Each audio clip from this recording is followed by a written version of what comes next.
Change. I am a champion of change. How does that make you feel? Welcome to International Women's Day with Ajilia Foundation. You should give yourselves a round of applause for being here on a Saturday morning. Look at my girl's boots, okay? That's my client. Okay, so let's just get right into the conversation. So I want you all to relax because this is a fireside chat, right? So we have some amazing panelists here with me this morning. So we're just going to take a couple of minutes to introduce ourselves and talk about our professional journey. So I'll start first. I currently serve as the director of the Women's Business Center in Aurora. I worked 27 years in corporate America for Commonwealth Edison and a variety of leadership roles, including working on a project or initiative where I saved the company $15.5 million a year. I also ran the meter reading department for the city of Chicago for Commonwealth Edison, and also worked in their in a governmental affairs role. So a little bit about my journey. I'm from Alabama. I grew up in Alabama with my 4 sisters and running the farm with my parents, which my grandmother bought the land in the early 50s. She was one of a few black women who were able to do that at that time. So needless to say, I stand on the shoulder of giants.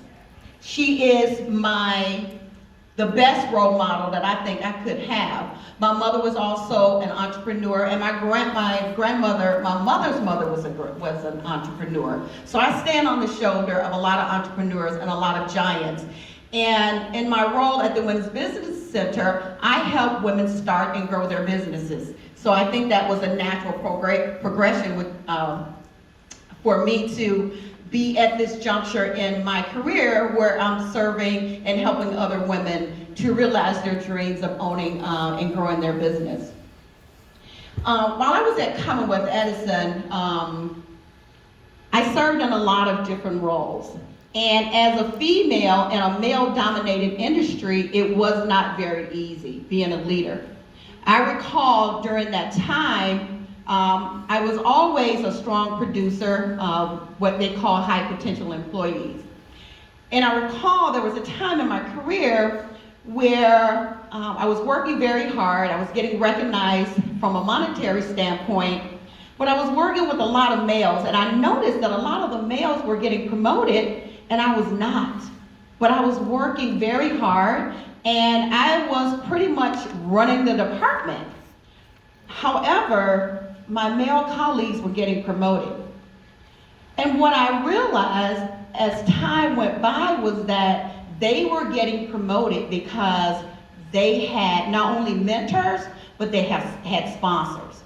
So there is a difference between a mentor and a sponsor. And earlier, I think some of you raised your hands to say that you have mentors, but how many of you actually have a sponsor? How many of you know the difference between a mentor and a sponsor? So a mentor, if you don't know, a mentor is someone who talks with you, and a sponsor is someone who talks about you. So at that time in my career, I had many mentors, but I didn't have anybody that was in the room that was talking about me. So I finally got a sponsor, and that sponsor was the CEO of Commonwealth Edison. And that's how I was able to move from ComEd and become the first director of the Women's Business Center in Aurora, because I asked and I realized that I needed a sponsor in order for me to get to where I wanted to be. So now I'm going to turn it over to Tiana and Leroy and ask them to talk about their journey and their professional careers.